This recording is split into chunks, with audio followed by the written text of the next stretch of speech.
Noong dekada 70, namayagpag ang tambalan ni Nora Honor at Tirso Cruz III. Laman sila ng mga magazines, pinilahan ang mga pelikula, at pinanood ang bawat appearance sa telebisyon.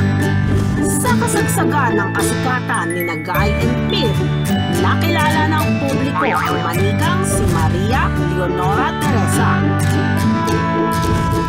Iniregalo raw ni Tirso kay Nora ang ceramic doll noong December 1969. Itinuring ng mga fans ang manika na parang totoong anak ng kanilang mga idolo.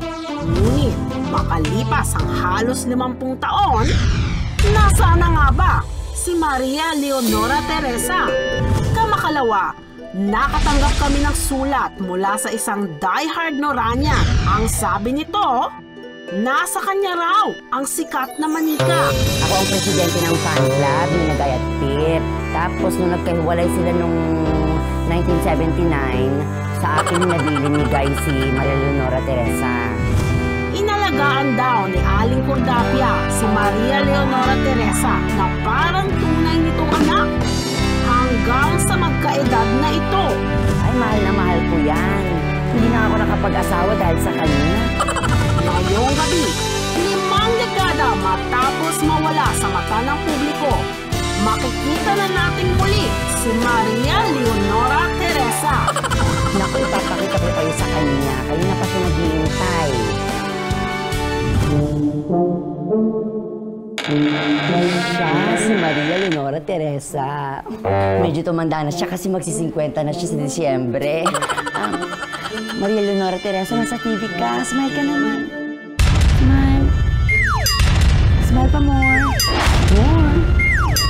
Gaya ni Guy and Pip, talented din di umano si Maria Leonora Teresa. Pumipikit at dumidilat daw ang mga mata nito, depende sa posisyon. Mabait naman daw si Maria Leonora Teresa. Ngunit ayon kay Aling Cordapia, napansin niya ang pagbabago sa ugali nito kamakailan. Isang umaga, hinabol nito ng saksak si Aling Cordapia. Minsan naman ay pinatungan din daw nito ng unan sa kanyang muka ang matanda. Naalarma ang aming team sa mga revelasyon ni Aling Cordapia.